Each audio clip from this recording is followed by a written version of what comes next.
Alô, meus amigos. Aqui estamos novamente para mais uma apresentação do podcast Gente que Fala. Eu tenho hoje uma pessoa que eu gosto muito.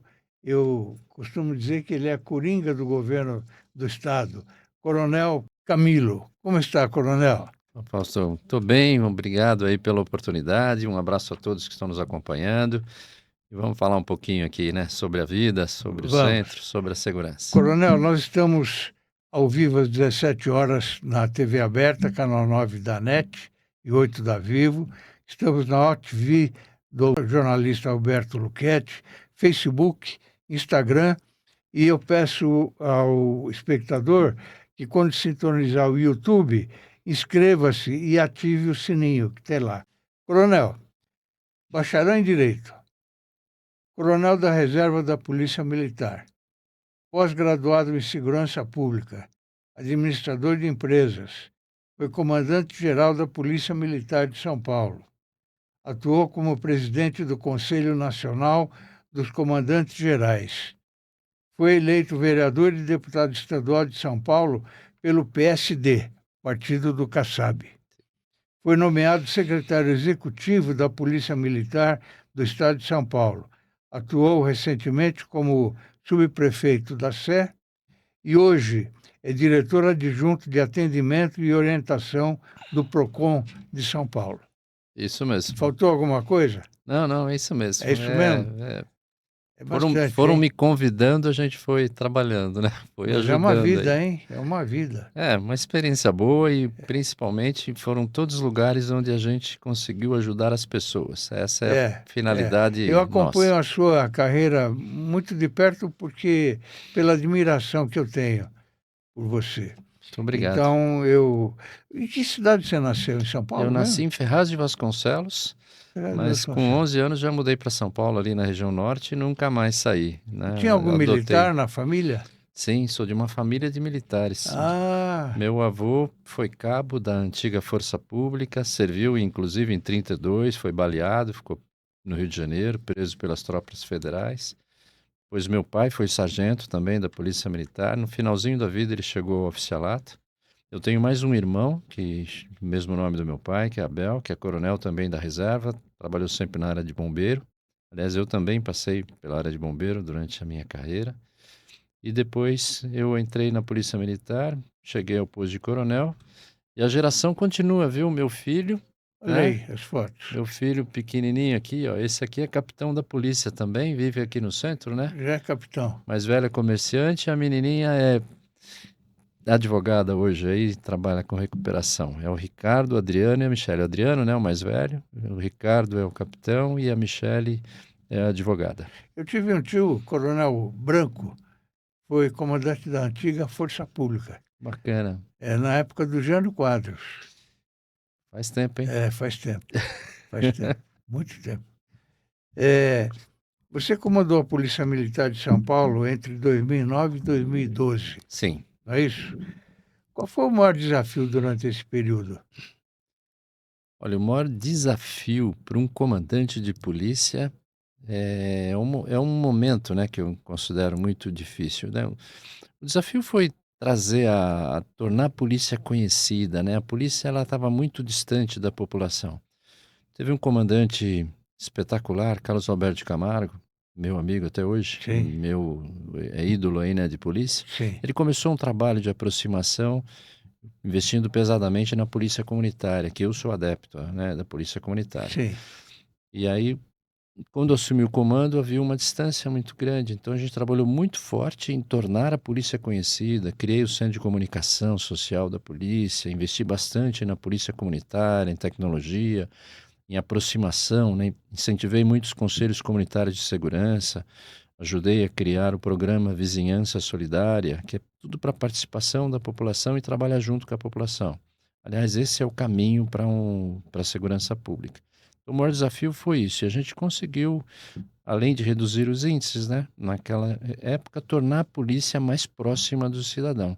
Acho que sim. isso foi um mote, né? E momentos difíceis, né, já aproveitando, né, foi que eu me lembrou aí por causa dos desafios, né, era na entrega da bandeira para uma mãe quando um policial falecia, né? Esse foi o momento mais difícil aí de qualquer comandante, é o momento mais difícil. Mas a polícia militar é muito grande, assim, é uma instituição que funciona. Eu tenho muito orgulho, né? Eu acho que qualquer comandante, qualquer coronel de polícia seria um grande privilégio poder comandar a polícia. Na época que eu comandei tinha uns 100 mil homens aproximadamente, né? Chegava sempre na faixa aí de 94, De vez em 95. quando aparece uma outra laranja podre, né? Em todo lugar tem, Todo mas setor tem. qual é o diferencial, né? A É, polícia militar não passa a mão na cabeça daqueles que sim. cometem erros.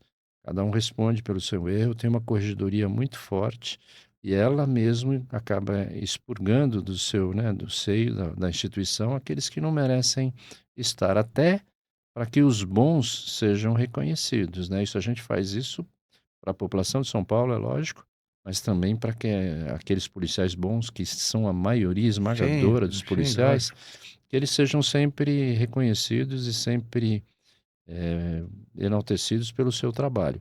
Então, não falo com orgulho isso, mas eu cheguei a mandar aí perto de 100, 150 policiais expulsos ou demitidos por ano no meu comando. Eu comandei a polícia por 3 anos. Sim. Muito. Foram vários que foram mandados embora, então. Foram, infelizmente, né? E precisa ser assim. É isso que torna a É, instituição sadia. é. Hoje a polícia é confiável, né? A polícia militar em todas as suas modalidades, né? Na rodoviária, bombeiro, choque, policiamento, né? Qualquer ambiental, são reconhecidos justamente por isso, porque se manteve sempre uma disciplina e uma hierarquia forte, né? Aliás, quando se fala em militarismo, é isso que a polícia utiliza do militarismo, né? A estética militar, a hierarquia, a disciplina. Isso ajuda bastante e, principalmente, ajuda o cidadão de São Paulo, né? Hoje, o elo, né? Aquela última etapa, né? O anteparo da criminalidade em São Paulo é a polícia militar, a polícia civil, né? Mas principalmente a militar que está na rua. Você implantou também tecnologia na PM na sua época, né? Sim, eu sempre gostei muito de tecnologia, né? É. Então, quando eu assumi o comando da corporação, eu aproveitei para fazer tudo que a gente achava naquele momento que poderia dar um salto de qualidade na polícia. A gente começou fortemente com investimento em tecnologia, coloquei os tablets, né? Nós compramos 11 mil tablets em 2011, colocamos em todas as viaturas policiais. Hoje está, lógico, a tecnologia é diferente, hoje tem os terminais digitais, né? Que são celulares que os policiais utilizam. Naquela época era um tablet mesmo, pequenininho, que ia na viatura. Eu também estendi, né? Na minha época, conseguimos fazer aí um trabalho bem feito na telefonia que economizou um valor aí próximo de 3 milhões por ano. Eu lembro que eu conversei com o governador Serra se eu podia reinvestir o que eu economizasse. Ele falou, pode. Então eu passei a fornecer um computador com acesso à internet desde o cadete até o coronel, né? Todos tinham acesso para poder controlar as viaturas, né? Sim. As rondas passaram a ser eletrônicas, né? O tenente na rua ele conseguia visualizar no mapa. A gente tinha um sistema chamado Compom Online, tem até hoje. Então ele conseguia ver, né, onde as viaturas estavam, né? Então, investi bastante em tecnologia, investi também bastante em armamento. Nós, naquela época, a gente não tinha pistola para todo mundo. De novo, né, o governador de Serra, com a sua visão, autorizou. Nós compramos aí perto, na época, de 60 mil, quase 70 mil pistolas e demos como carga individual para os policiais, a mesma coisa do colete. Então, esses equipamentos passaram a ser. Hoje é normal a gente ver o policial com A colete. câmera que eles usam hoje no peito ainda não. Não, essa daí eu ajudei a colocar quando eu era secretário na Sei, Segurança Pública, né, com o sei. governador Dória, Em outra fase. em outra fase aí da Sei, vida. Mas, de sei. novo, investindo em tecnologia. Sim, pois é. Mas a polícia avançou bastante. Fizemos sistemas que tornaram a resposta policial muito mais assertiva. Então, a polícia ganhou muito com o investimento em tecnologia e não vai parar. Hoje a gente vê, inclusive, que quase todas as áreas não dá para prescindir da tecnologia, né? Então, a polícia é a mesma coisa. Então, hoje tem o Muralha Paulista na área estadual, tem o Smart Sampa na área municipal, e isso só vai crescer. Tecnologia vai ser um dos grandes braços da segurança pública, como em todas as áreas, mas principalmente da segurança pública. Cada vez mais população, cada vez mais velocidade também no cometimento do crime, então tem que ser com E tecnologia. trabalhando de acordo com a Polícia Civil também, né? Sempre juntos, né? A Sempre integração juntos. está muito boa É, e tende a aumentar. Não dá para trabalhar sozinho mais. Aliás, não vou até estender, né? Além da claro. Polícia Civil, Polícia Científica Sim, e a Guarda Civil Metropolitana. sim. Tem E cada um muitas, na sua. tem cada um na sua competência, né? É. Mas somando esforços. Não dá para ir além de tudo com a participação da população. Quem tem a melhor informação é a população. Não dá para trabalhar sem serem em parceria com a população. Na sua opinião, durante a sua gestão na PM, o que foi feito para tornar a cidade mais segura? Além do investimento da tecnologia, é o incentivo à participação do cidadão. Vamos voltar um pouquinho nos conceitos, né? Hoje, para você enfrentar o crime, você precisa trabalhar com inteligência. E naquela época também, né? Mas sem inteligência você não faz mais frente ao crime. Porque o crime está cada vez mais veloz, eles também usam tecnologia, eles também procuram as brechas, né, na legislação, Às vezes até procuram armamento as melhor. oportunidades, às vezes até armamento melhor. Então você vai trabalhar com inteligência. Para trabalhar com inteligência, você tem a matéria-prima da inteligência, que é a informação. Então, quem tem a melhor informação, por mais que o policial patrulhe uma rua, que ele fique o dia inteiro, troque turno, quem vai conhecer mesmo o que acontece é o comerciante que está ali 24 horas, né, quase 24 horas, o cidadão que mora na rua. Então, quando essas pessoas participam efetivamente da segurança com informação, né, não é para a população ir lá e prender o bandido, não é nada disso. É para que ela dê informação mais assertiva, né, para a polícia chegar rápido e preferencialmente antes do crime acontecer. Então, tem que investir bastante em prevenção. É importante eu pegar o marginal, né, o criminoso, logo após o crime acontecer. Mas muito mais importante eu evitar que aconteça. Por isso, toda a parte preventiva de polícia comunitária, né, de presença policial, de tecnologia, evitando que o crime aconteça, é fundamental.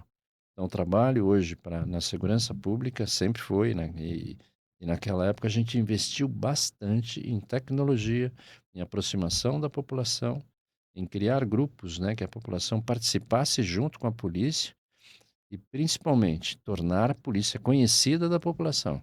Qual era o meio, como que acessava, como que participava, qual é a forma mais fácil de acionar a polícia. E aí começou um trabalho muito forte com a população. Isso levou à redução dos índices, mas os índices já vinham reduzindo desde 99. E, de novo, eu falo desse comandante. Ele assumiu em 98, implantou a polícia comunitária. Naquela época, o pico dos homicídios em São Paulo foi em 99, chegamos a 35,7 homicídios por 100 mil habitantes. Morriam mais de 12 mil pessoas por ano. E hoje é 5 por 100 mil habitantes, ou seja, é muito menos. Evidentemente, a polícia não pode estar em todos os lugares, né? Exatamente. E às vezes acontece, às vezes não, muitas vezes acontece. Eu fui assaltado também outro dia. Levaram o meu relógio. Eles agora segmentaram, né? Tem ladrão de joia, levaram o meu relógio e a corrente que eu usava aqui no pulso. Mas não levaram o celular. É incrível isso. E tem ladrão que só rouba o celular. Não é? Ele quer o Hoje celular. infelizmente, tem São especializados aquelas especializadas. É, Em uma é. só de relógio mesmo, Que que saudade do batedor de carteira de antigamente, né? é o punguista, né? Não é? Que lá que a gente nem percebia, né? É mesmo. É É, mesmo. hoje está um pouco mais difícil. Hoje eles passam, principalmente na região central de São Paulo, onde a polícia ainda não conseguiu terminar, né? Mas já diminuiu bastante. O trabalho tem sido forte, aprendendo bastante, que são aquelas gangues de bicicleta, né? Que passam e Sim, levam o celular das sim. pessoas. Né? Mas, olha, eu queria deixar bem claro também para quem nos acompanha, não é só no Brasil. Eu viajei para o exterior, a mesma coisa. Eu desci em O Londres, mundo mudou, né? a polícia lá com um megafone avisando para tomar cuidado com o celular na Praça Trafalgar, que é uma das praças mais conhecidas lá. A polícia do mesmo jeito avisando para duas coisas que eles avisavam lá: pôr a mochila na frente e segundo, tomar cuidado com o celular. né? Essa de pegar do trem, sair, né? Isso acontece no mundo inteiro. Então a gente precisa tomar cuidado, porque o celular, a tecnologia vai ajudar. Vai chegar um momento que o celular vai se tornar desinteressante, né? Porque cada vez mais estão criando, né, formas de tornar o celular mais seguro quando alguém rouba, travar, Sim, esse tipo de coisa. sim. Mas por enquanto ainda é um problema. É, infelizmente é. Você foi vereador, foi deputado estadual e como vereador, implementou uma lei das pancadões, que são um horror principalmente na periferia, né? É, Os pancadões. continua ainda, né, infelizmente. Então, lá como vereador, a gente já foi, tanto na vereança quanto também na Assembleia Legislativa, a gente trabalhou sempre na segurança, né, nas questões de segurança. Eu tinha duas bandeiras lá, né? A internalização de valores, trabalhei muito forte para legislações que pudessem internalizar valores nas pessoas. Eu acho que falta discussão de valores em sala de aula, e a gente fala um pouquinho mais sobre isso daqui a pouco. Mas em relação aos pancadões, naquela época aconteciam perto de 450 pancadões por final de semana. É Era muita um coisa. absurdo, né? Hoje acontecem também, né, um pouquinho menor, mas acontecem bastante ainda. Porque o pancadão, infelizmente, você tem muita gente que quer, né? Normalmente hoje acontecem nas comunidades e a população ali do entorno muitas vezes deseja até o pancadão, né? E só quando perde o controle que eles não querem mais, né? Mas o pancadão, infelizmente, é um problema, porque ele começa só com um show não autorizado, com, né, um som alto, bebida na rua que não é permitido também, né? Mas Começa depois com vem o posturas tráfico de municipais, mas rapidamente entorpecentes. caminha pelo crime, caminha para o crime, né? Aí, desculpa, aí entra tráfico de drogas, Sim, né, sexo com menores, sim. bagunça. Aí começam, inclusive, a roubar veículos, levar para esses pancadões e destruir motos e veículos, né, roubados. Ou seja, aquilo vira uma tremenda desordem urbana e com crime também acontecendo. Então deve ser evitado. Como que a polícia faz hoje? A polícia hoje trabalha de novo, com inteligência, né? Por antecipação. Então, é muito importante comunicar sempre à polícia quando tem ocorrência dos pancadões. Se for no início, a polícia consegue mandar, a Guarda Civil também, os dois trabalham em conjunto, inclusive, consegue tomar o espaço e não deixar acontecer. Depois que está formado, tem 2.000, às vezes 3.000 pessoas, é assim, não É muita é gente, hein? muita gente, e não é a forma adequada ir lá e tentar interromper. Melhor proteger o entorno, que é o que a polícia faz, porque inevitavelmente essas pessoas que estão nos pancadões, elas estão normalmente embriagadas ou com uso de entorpecentes, acabam saindo, roubando um carro ou cometendo delitos no entorno. Então a polícia protege o entorno para que isso não Para não virar aconteça, pancadaria, né? e não deixa acontecer o máximo, deixa o máximo restrito possível e marca aquilo para que no próximo final de semana, consiga evitar isso. Infelizmente, não dá para evitar todos também, porque eles alteram o lugar com muita facilidade. Às vezes a polícia descobre que um pancadão vai acontecer em determinada rua, faz a proteção, coloca a viatura e eles mudam de lugar, né? É fácil hoje com os meios de comunicação, com o celular, e colocam em outro lugar, né? Mas assim, se todos, de novo, a importância do cidadão participar em todas as ações, né? E essa lei, ela permite, né, a multa, né? Primeira vez e aumenta na reincidência, né? A multa de R$ 1.000 vai aumentando, né? Na época, eu não sei se houve atualização, mas acho que não. Mas chega até R$ 4.000, dependendo da reincidência. E permite também a apreensão do carro. Normalmente eles fazem naqueles carros abre o porta-mala, põe aqueles equipamentos de som, né? Na época eu lembro que chegaram a ter carros que investiam quase R$ 70.000 nesses equipamentos para poder fazer o som. E eles criaram até uma inovação chamada paredão, né? Eles levam um equipamento, uma carreta, com várias caixas de som para fazer aí aquele show não autorizado na rua. Meu Deus do céu. Então, acho que a gente precisa trabalhar nos dois lados também, viu, Fausto? Acho que a gente tem que arrumar espaço para esses jovens se divertir, principalmente na periferia. Então, dá para fazer isso, na minha visão, de forma controlada, organizada para que não tenha droga e crime, em espaços que possam ser utilizados, principalmente na periferia, porque quando vem para o centro, a gente tem mais oportunidade de diversão. Quando vai saindo do centro de São Paulo, e é justamente a população mais carente de equipamentos, acontecem os pancadões justamente porque também há falta de forma de se divertir. Mas nada justifica a desordem e o crime, né? Isso Claro. tem que ser combatido. E a vizinhança solidária? O programa Vizinhança Solidária é um programa fantástico. Eu acho que das últimas inovações, né, na área de segurança, essa foi a melhor. Não é uma coisa nova, é baseado numa, numa filosofia, né, numa forma de metodologia de trabalho na Inglaterra, chamava Neighborly Watch, né, vizinhança assistida. E aqui em São Paulo começou no Itaim Bibi em 2009. As pessoas se reunirem num grupo. Na época era com Nextel, né? Vamos voltar no tempo, né? Não tem Sim, WhatsApp, não sim. tem rede, não tem Facebook.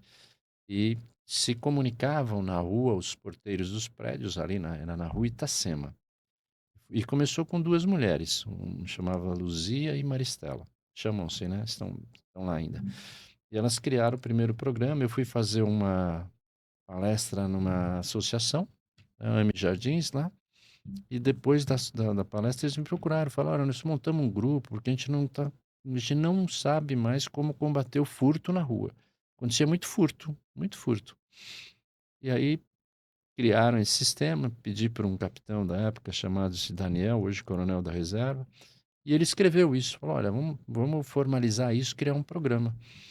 E aí fizemos a primeira reunião no Comando Geral, eu era comandante-geral na época, e pedi para o nosso setor de polícia comunitária estudar.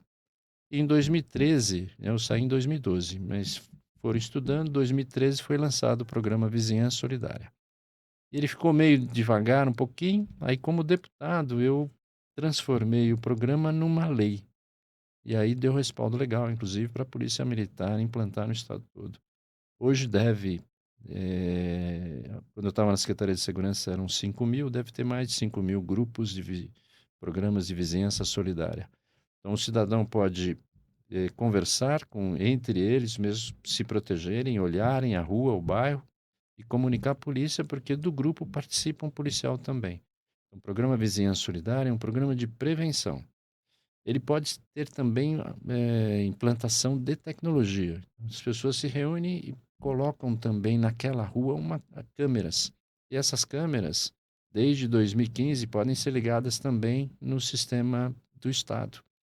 Naquela época era o Detecta, hoje é o Muralha Paulista e também é permitido hoje ligar no Smart Sampa. Isso evoluiu mais ainda e agora tem aqueles totens que as empresas colocam. Esses totens também, a maioria deles já estão se conectando ao Smart Sampa, Muralha Paulista. Ou seja, essas imagens do programa Vizinhança Solidária que as pessoas estão visualizando também vêm para a polícia. A polícia não vai ficar olhando as câmeras, mas quando tem alguma denúncia, olha, tem alguém estranho em determinada rua, a polícia tem mais câmeras para olhar e tentar intervir ali naquele local antes do crime acontecer. Então, o programa Vizinhança Solidária eu reputo como uma grande inovação da polícia e o mérito é desse menino, chama-se Daniel. Ele hoje é coronel da reserva já, né? Significa que O tempo o passa, tempo está passando, né? o tempo Porque ele era passa. capitão na época, mas foi bom. Então eu sugiro a todos que conheçam, veja na sua rua, procura a Polícia Militar, implante, não custa nada, é um grupo de WhatsApp que as pessoas se conversam, nem precisa se encontrar frequentemente. Normalmente tem uma primeira reunião lá com o capitão da polícia, ou o tenente, né, ou o sargento local, que explica, dá uma olhadinha nas vulnerabilidades, né, do bairro, da rua, onde aí trabalham, inclusive, na melhoria da iluminação, né? Trabalha com prevenção primária. O que é a prevenção primária? É você trabalhar nas coisas que evitam o crime. Então vamos lembrar as teorias lá, né? Tem a teoria das janelas quebradas, tolerância zero, crimes de oportunidade, principalmente as janelas quebradas. George Gillen e James Wilson, na década de 80, eles fizeram um teste. Eles colocaram um carro em Palo Alto e um carro no Bronx, fechado, deixaram lá na rua. O do Bronx, em 24 horas, estava Sim, depenado. depenado.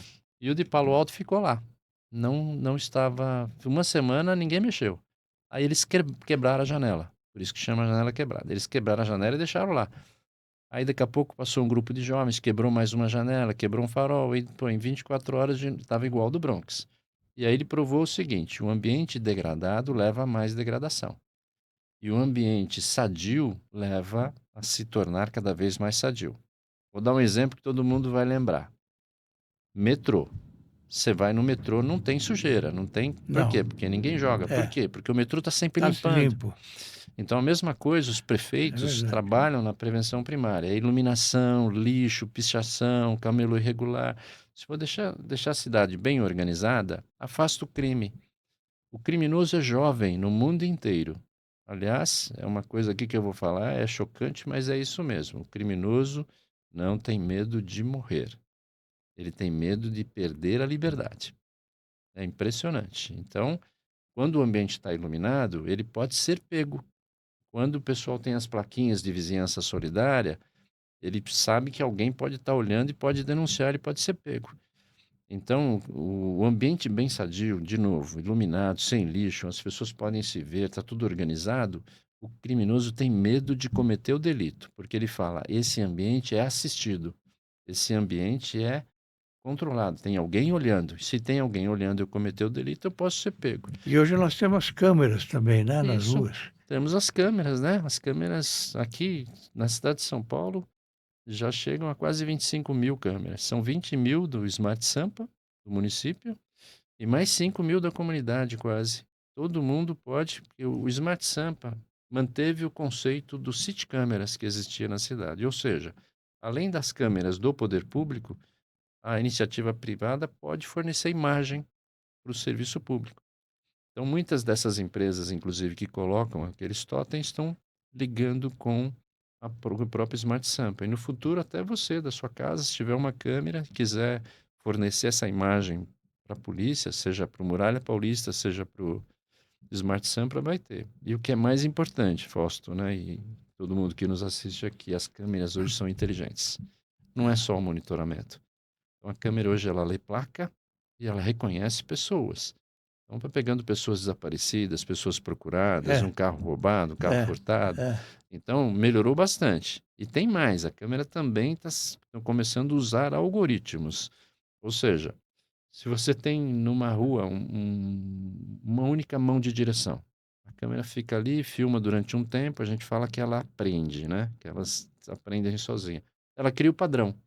Se vier um carro na contramão, ela dá um alerta para quem está monitorando, que tem um carro na contramão. Se as pessoas só andam, ela cria esse padrão. E se alguém sai correndo, ela fala, ó, tem correria na rua tal. E já aponta lá para quem está monitorando. Sim. Então, os alertas em cima de algoritmos também estão sendo utilizados. Então, isso vai trazer ainda mais segurança. Vamos lembrar do aeroporto, quando alguém deixa uma mochila lá, que a câmera sozinha acusa que tem uma mochila que foi deixada lá num canto do aeroporto. A mesma coisa está acontecendo na rua. E futuramente vão ter os sensores também, né? Se está escuro, ou seja, a cidade vai ser realmente inteligente. Na sua época de subprefeito da Sé, eu tive o prazer de assistir algumas reuniões sobre segurança no centro, reuniões feitas na Associação Comercial de São Paulo, né? E aí se junta também o governo do estado, né? Sim, São reuniões que decidem mesmo e parece que o centro melhorou bastante, né? o centro está ficando cada vez melhor e a previsão de futuro para os próximos 4, 5 anos é muito melhor ainda. Houve aí, olha, e eu faço o reconhecimento agora, né, ao nosso prefeito Ricardo Nunes, ao governador Tarcísio de Freitas, porque eles se uniram de fato, né, não é só retórica não, Sim. estão trabalhando em conjunto para a melhoria do centro, enfrentaram o problema, né, das cenas abertas de uso, né, o apelidado aí de Cracolândia. Ainda tem problema? Tem, mas hoje está mais controlado, estão combatendo os problemas que estão acontecendo. Ali tiraram grandes comunidades que existiam ali na Rua dos Zulões, Hoje são grupos separados, né? são separados, estão espalhados, mais fáceis de combater, e a polícia está combatendo em todos esses lugares onde eles estão aparecendo. A ideia é não deixar acontecer no Brasil, principalmente aqui em São Paulo, na capital, o que a gente tem em outros lugares do mundo. né? As cenas abertas de uso, né, de novo, chamado aí de Cracolândia, ela existe no mundo inteiro. Tem na Finlândia, tem em Los Angeles, tem em Vancouver, tem em todo lugar. São ruas. Los Angeles, então, são quarteirões de barracas que as pessoas elas se consomem, né? Elas morrem na rua consumindo drogas. E aqui São Paulo definiu que isso não ia acontecer, porque muitos países se entendem que a droga é uma opção da pessoa. Aqui a gente entende que a droga é uma doença. O cara está doente, ele precisa de ajuda.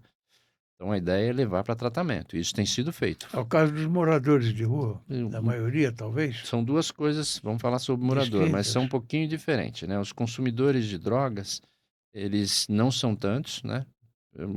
Morado- Consumidores de drogas, nós temos uma quantidade pequena, espalhados aqui pelo centro, né? Mas não devem chegar aí, eu não tenho números para falar, mas deve ser coisas aí de 2.000 espalhado em toda a cidade. Moradores não, moradores, pessoas em situação de rua, a gente já passa aí dos 30.000, quase 40.000, né?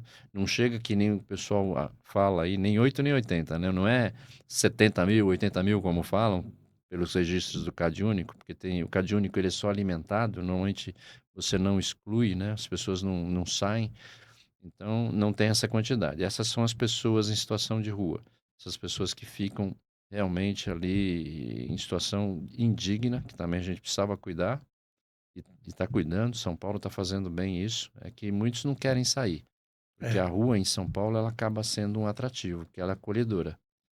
Uma pessoa em situação de rua em São Paulo, ela recebe toda uma ajuda da prefeitura, do estado, da população. A população é muito e os solidária. motivos são os mais Mais variados, né? variados, né? A maioria é um desarranjo familiar, É, né, um problema financeiro. O problema financeiro talvez seja o maior. E depois se acostuma, né?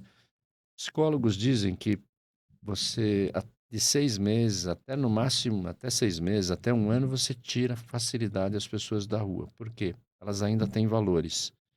Vocês ainda falam, pensam ainda na dignidade de ter uma mesa, de ter um banheiro, de ter um local para dormir. Mas isso vai se perdendo com o com o tempo tempo, e as pessoas elas não querem mais sair depois. sim. Por quê? Porque fica uma vida totalmente sem regras. Não tem horário para levantar, para dormir, para É, comer, para tomar, não precisa tomar banho ou toma banho não quando querem quiser. horário, né? Então essa, vamos dizer assim, essa forma de ficar jogado, né? O organismo também se adapta facilmente. E as pessoas não querem mais sair da rua. Por isso que a gente precisa fazer um esforço muito grande, né? Vamos lembrar lá do gerenciamento de crise. A primeira coisa que eu tenho que fazer numa crise é conter. Depois eu combato. Então, pessoas em situação de rua, eu sempre advoguei como subprefeito, como segurança, que a gente tem que evitar os que estão chegando primeiro, é muito mais importante. Vamos pegar a filosofia do bombeiro. Se estiver pegando fogo numa casa, o bombeiro não vai chegar e combater o fogo direto. Vai ver se não tem vítima e vai jogar água nas casas vizinhas. Para quê? Para que o Claro, fogo não se não alastre. chegue lá. Depois eu vou combater o incêndio que está acontecendo. É, Então, na situação de rua, a mesma coisa. Deveríamos ter um esforço, né, muito, mas muito grande nesse novo casal, nessa nova família que veio para a rua, para dar um encaminhamento, ver o que ela precisa, arrumar um emprego.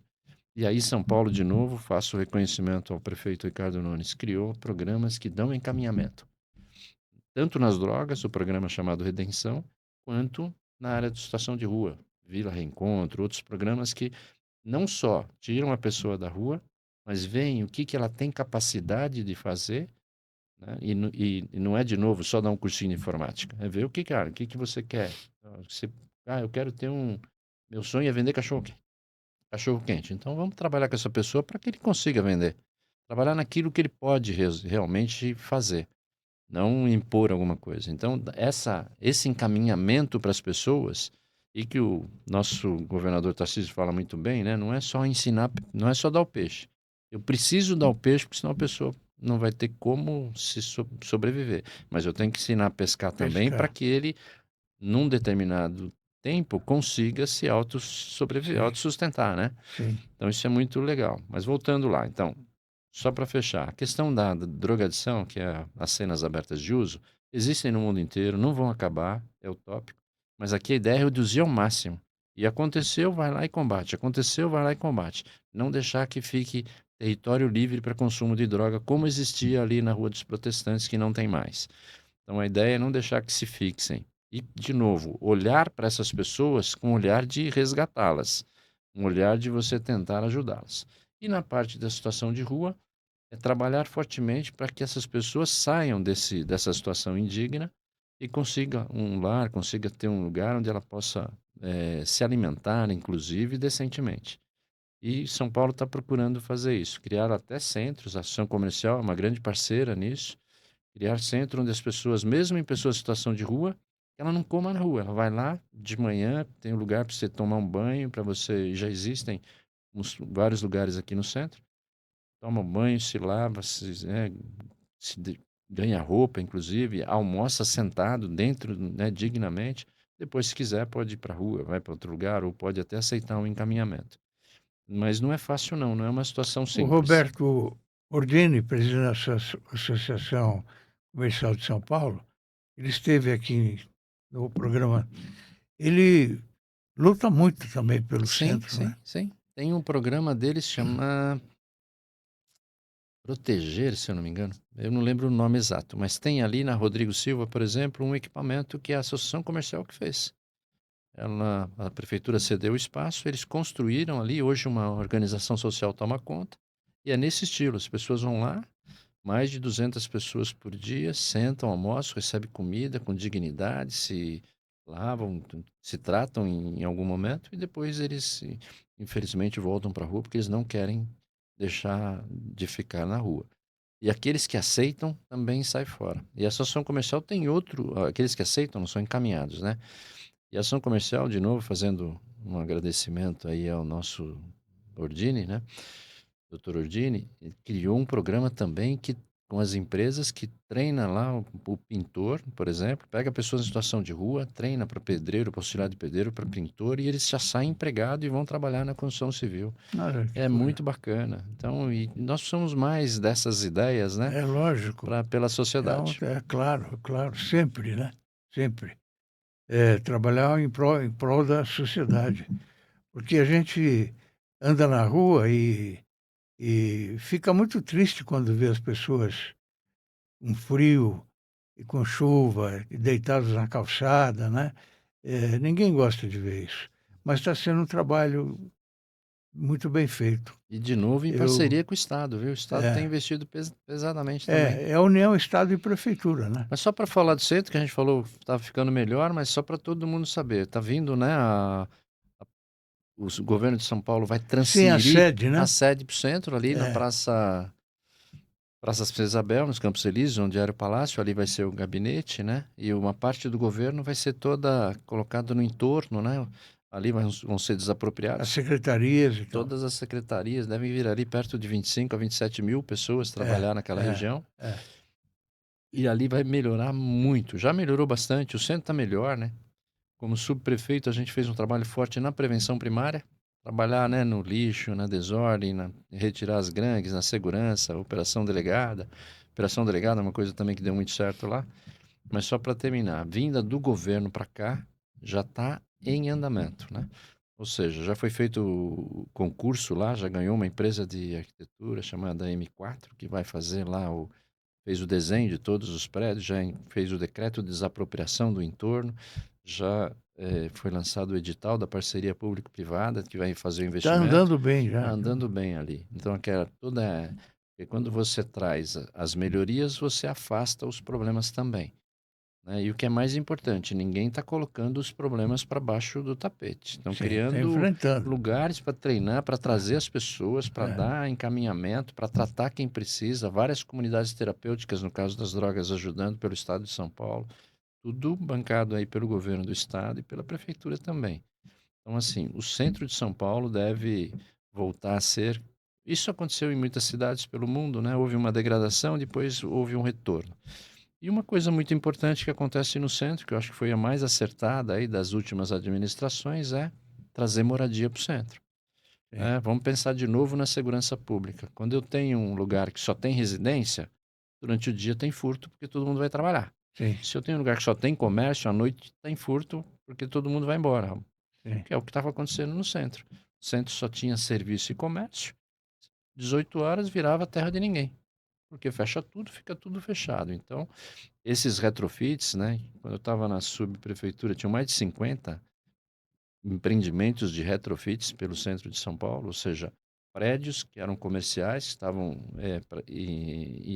sem utilização, são transformados em moradia, e parte delas em moradia social, mas de todos os níveis, né? Moradias tanto de alto padrão como médio padrão, principalmente, e moradias sociais, trazendo gente para trabalhar, para morar no centro de São Paulo. Então a pessoa trabalha e permanece, aí você gira a cidade 24 horas, melhora a segurança, você tem mais comércio, tem mais emprego, gera emprego. Então foi muito acertado trazer moradia para o centro de São Paulo. Hoje a gente vê que os marginais, os bandidos, eles matam muito mais facilmente do que antigamente. Antigamente não era assim. Hoje não. Ele vai, pega o celular e dá um tiro na cabeça do. Já vimos várias vezes isso acontecer. Você acha que mudou, o que mudou, a humanidade mudou aqui em São Paulo? O que aconteceu? Mudou no mundo, No Fausto. mundo? No mundo. Pois é. A agressividade, eu diria que por causa principalmente da- das redes sociais, né, de uma forma geral, né? Ou seja, as Pandemia pessoas, ajudou? a pandemia ajudou porque todo mundo foi para a rede social e ficava longe das pessoas e usava a rede social para falar o que eles não tinham coragem às vezes de falar pessoalmente, né? Porque quando estava pessoalmente era mais difícil, mas pela rede social eles se xingavam lá e tem famílias que até hoje não se falam pelas brigas que tem na rede social. E essa agressividade, de novo, não é só no Brasil, isso aconteceu no mundo Sim. todo. Ela veio para o mundo real. Ela começou a vir. Então as pessoas se tornaram mais agressivas, chegam a vias de fato com facilidade, Isso. não aceita Briga de argumento, não trânsito, aceita. violência. E passou assim, olha, se eu não concordo com você, eu sou seu inimigo. É, Então é. tem duas coisas aí que eu acho que o poder público, a sociedade tem que fazer. Primeiro, o diálogo é sempre importante, né? Então tem que trabalhar na consequência. Então voltando à questão policial, tem que tornar as leis mais rígidas, principalmente as dos crimes mais graves, as leis têm que ficar mais rígidas, não tenha dúvida nenhuma. Não necessariamente aumentar as penas, mas fazer com que elas sejam cumpridas, né? Hoje ninguém cumpre a Eu pena sinto que hoje totalmente. as pessoas nem se cumprimentam mais, né? Então precisa ver. Você entra no elevador, ninguém diz aí Então, bom dia ou boa tarde. Não. Então, precisamos trabalhar em duas coisas. Na consequência, que é isso, tornar as leis. E trabalhar na causa. A causa é trabalhar as pessoas, trabalhar lá dentro, né?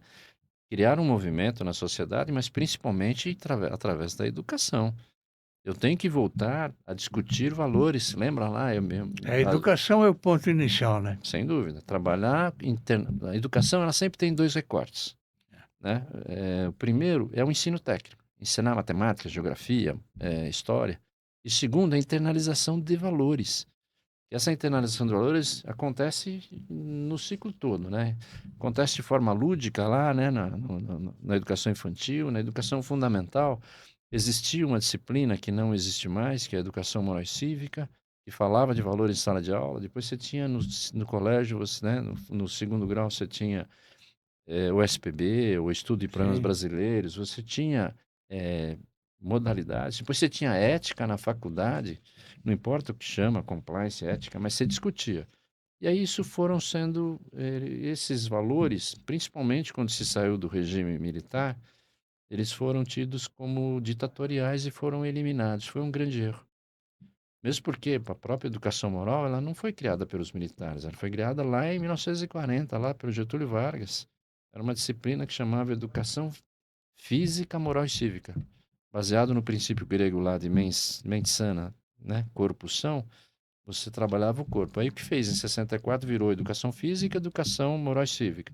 Mas o que era importante era discutir valores em sala de aula. Você tinha um momento, né? Por que que o PROERD, que é um programa de resistência a drogas da polícia, ele é tão famoso e tão querido pelos pais, pelas escolas? Porque não é só falar da resistência às drogas, mas falar de valores também. Nós deixamos isso para trás, isso tem que retornar. Eu fiz uma lei, quando deputado estadual, chamado, porque eu não consegui voltar isso como uma disciplina, mas criei um programa chamado Lições de Ética e Cidadania nas Escolas. Fui conversar no Conselho Federal, né, Estadual de Educação, consegui convencê-los de que isso era importante, né, porque a gente vê na Polícia Militar, isso na Polícia Militar a gente usa muito isso. A gente pega um jovem que vem de uma família desestruturada, que muitas vezes entrou na polícia só por causa do salário, ele entrou aqui de família desestruturada, querendo matar bandido, achar que vai ser autoridade e vai mandar pra caramba, e esse tipo de coisa. Aí você dá um ano de escola para ele falando em liberdade e responsabilidade, direito e dever, honestidade, trabalhar de forma correta, fala em bem comum, fala em ajuda ao próximo, fala do papel dele na sociedade, e você transforma esse jovem. Por quê? Fala muito em direitos humanos. Todos os cursos da Polícia Militar têm a disciplina de direitos humanos. E as escolas cívico-militares, você é a favor? Excelente, eu sou a favor, sou a favor. Na realidade, eu sou a favor da hierarquia e disciplina dentro das escolas. Até as escolas procuradas, escolas, o cara, aquela escola é de freira, é uma escola rígida. Por quê? Porque tem uma disciplina, tem uma hierarquia, as pessoas se respeitam, o professor é respeitado. E todo esse conjunto de coisas que acontece dentro da escola é o que eu chamo de internalização de valores.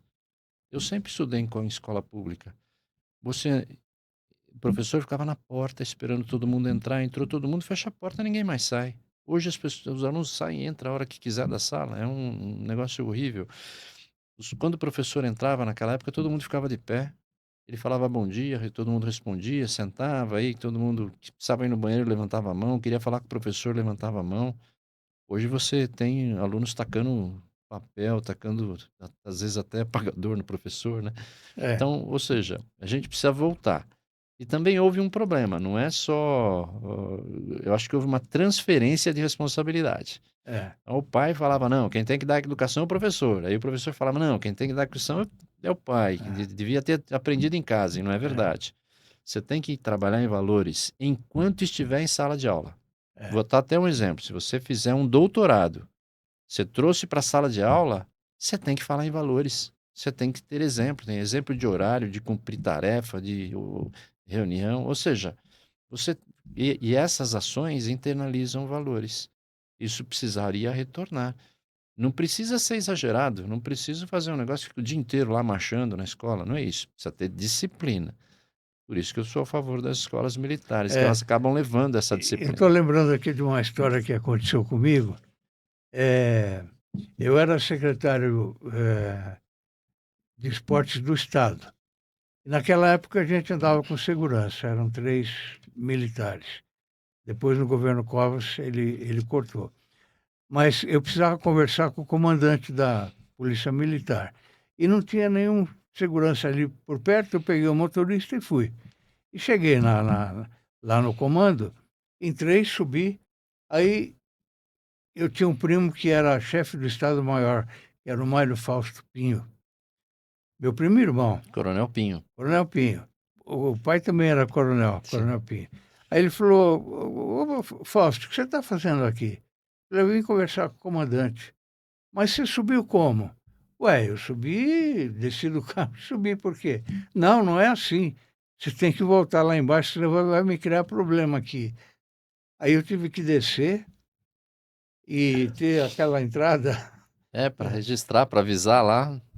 É, é. Mas foi uma imprudência minha, né? Mas eu não sabia dessa regra, né? Eu era secretário de Estado, e daí? Eu vou lá conversar com o comandante. Não, não é assim. Tem que passar por uns determinados É, mas protocolos, é, né? e era bem mais rígido, né? No passado era muito mais Era, rígido. Agora é era, mais, é, um pouco mais flexível. é, Mas de qualquer forma, sim. Só para finalizar, precisamos trabalhar na educação fortemente. exatamente. Coronel, a gente tem o portal Orbis News, já há mais de 2 anos e meio, com artigos de notáveis personalidades. Eu ficaria muito grato se você pudesse, de vez em quando, escrever também Vamos sim. da sua área, mandar artigos, que a gente publica com muito prazer, viu? Muito bacana. Parabéns É, pela iniciativa. Vou escrever sim. obrigado. É, faltava alguma coisa. A gente sempre teve o programa Gente que Fala, né? Aham. Há 24 anos, que a gente participou várias Sim. vezes. Agora mudamos também, modernizamos aqui para o podcast, e eu apresento, que também eu não apresentava, depois de 62 anos de jornalismo, resolvi agora Apresentar? apresentar. Tá bom. Então, olha, mas fique à vontade, viu? Eu gostaria muito Agradeço, mesmo de sim. receber seus artigos. Bom, a gente não falou nada do PROCON, que é o seu trabalho de hoje, né? Sim. A PROCON é uma referência na defesa do consumidor, não é? Como é que é a sua atividade lá? Qual é o seu... Como é que funciona o seu Então vamos trabalho lá, lá? vamos falar um pouquinho sobre o PROCON. É, PROCON, olha, primeiro, vamos falar lá do Código do Consumidor, primeiro que né? mudou de lugar, né? Mudou de lugar. É, PROCON de São Paulo está ali na rua Conselheiro Furtado, 503. sim, Ali tem o atendimento presencial também, sim, mas ali que ficam todos os funcionários, os técnicos, especialistas, né, no consumidor, no direito do consumidor, ficam ali e ajudam bastante a população. sim. O PROCON foi uma grande iniciativa. Aliás, o Código do Consumidor, né, que foi criado lá em 90, ele foi pioneiro no mundo praticamente, e hoje é um dos melhores do mundo ainda. Ainda é pesquisado para ser implantado em outros lugares. Foi uma Pouca gente iniciativa. sabe disso, né? Mas ele foi o primeiro a ser construído, foi muito bem feito, tanto é que até hoje ele é atual. E derivado dele, né, foi criado lá o PROCON em 76, era só um grupo, né, dentro da Secretaria da Justiça. Em 95 virou uma fundação, que é a Fundação PROCON, mas sempre do começo sempre foi conhecido como PROCON. E o PROCON é fantástico. Eu tinha pouco, né? Só vi um pouquinho lá do conceito na faculdade, e a gente acaba não se, vamos dizer assim, estudando a fundo. Eu vim conhecer o PROCON agora mesmo, né? Como diretor. Eu sou diretor de atendimento. O PROCON é uma fundação que tem 6 diretorias. Tem o diretor executivo, que é o Dr. Luiz Orsatti Filho, excelente profissional, já era da Secretaria de Justiça, militante também aí, né, na advocacia. E ele hoje é o diretor executivo e tá dando uma inovada. Foi ele que conseguiu fazer a mudança da Barra Funda para cá. Pra cá. Um prédio muito Barra bom Funda agora. era um lugar, Era um lugar, um prédio muito, é, muito feio, muito foi usado, acho que aquele já antigo, prédio né? é muito antigo, deve ter sido um armazém, alguma É. coisa da área de Eu fui ferrovia. lá na época do Fernando Capês. Esse foi o penúltimo aí, É, né? O é, último, depois entrou um tempo um pouco no Wilton, depois já passou para o Luiz é. Orsatti.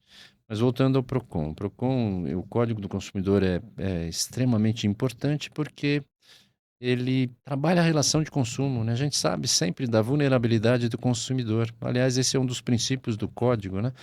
Trabalha nesse que é vulnerável, que é mais importante, sem cobrar nada, gratuitamente, ajuda as pessoas nessa relação.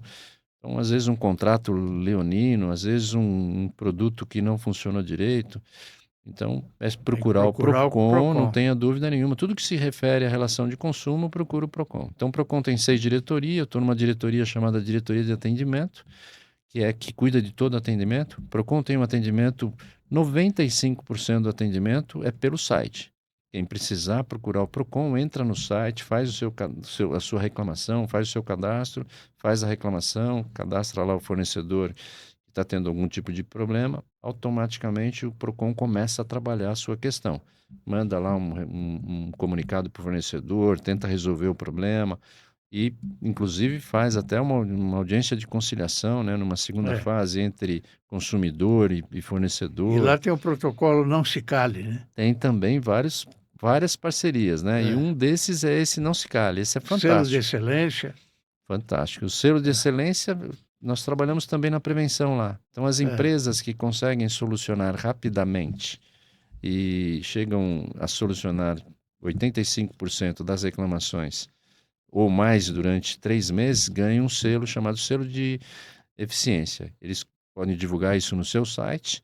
Isso é um marketing, inclusive, para dizer que eles são uma empresa que tem preocupação com o cliente, que no caso é o consumidor. Então, tem várias empresas que já conseguiram e a nossa ideia é que todas as empresas aí consigam fazer aí chegar nesse selo. E o Não Se Cale é super importante, né? Todos os comerciantes, fornecedores, aliás, fornecedores que começam pequeno, com um pequeno empreendimento, né?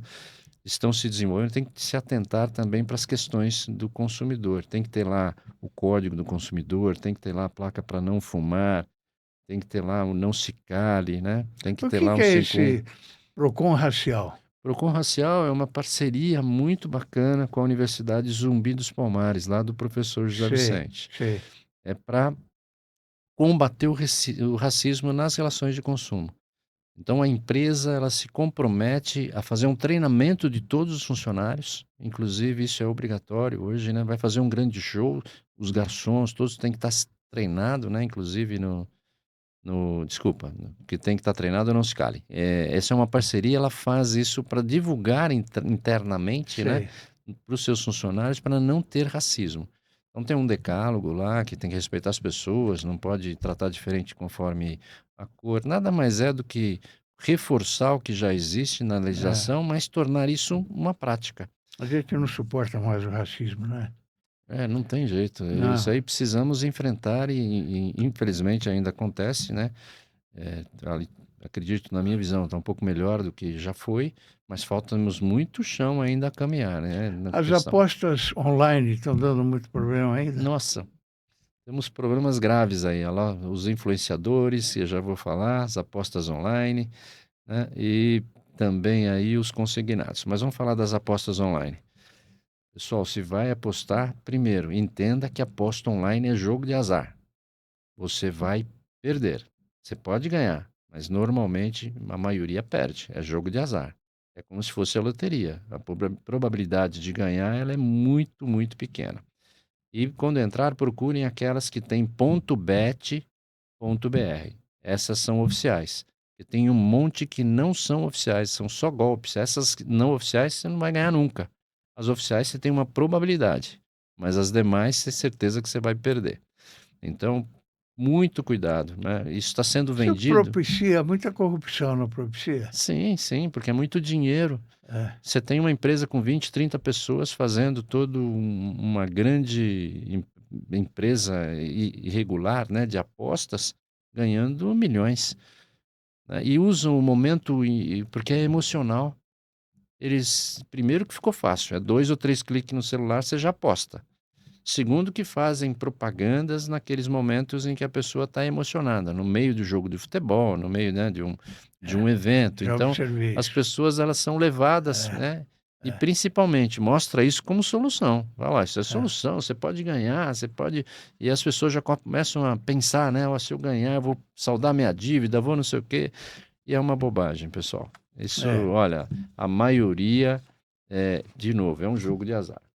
E só para não deixar passar, eu gostaria de falar também, tomem cuidado com os influenciadores, que são aqueles maus influenciadores. Acontecendo muito agora de você entrar na internet e falar assim, ó, não pague a sua dívida que você vai ter um desconto de 90%. Não pague, pague sua parcela e faça um comunicado lá no Procon, em tal site e tal, que você vai... Muito cuidado. Pode ter caso realmente em que você vai discutir a sua dívida e pode ter uma redução, sem dúvida nenhuma. Mas cuidado quando essas falas que são dessa forma, ó, pare de pagar por 3 meses que você vai conseguir abaixar sua dívida em 90%. Você vai arrumar um grande problema para você, com a financeira, com o banco, com quem você contratou. Se você fez o empréstimo certinho, está lá, está pagando, quiser negociar, sente com o seu banco, sente com a financeira, procure alguém de confiança. Mas não é simples assim, fala que todo mundo que vai parar de pagar vai conseguir. Então, muito cuidado. Coronel, para encerrar, quais são os seus medos?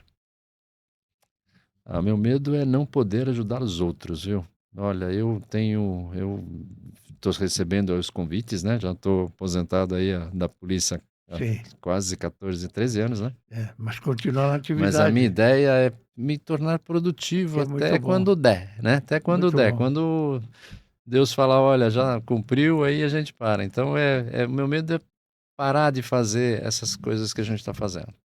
Eu acho que o espectador nosso ficou feliz com a sua presença, com a nossa entrevista. Eu fico muito grato também com a sua presença aqui comigo. Estamos sempre à disposição. E aos amigos espectadores, o meu muito obrigado e até a próxima.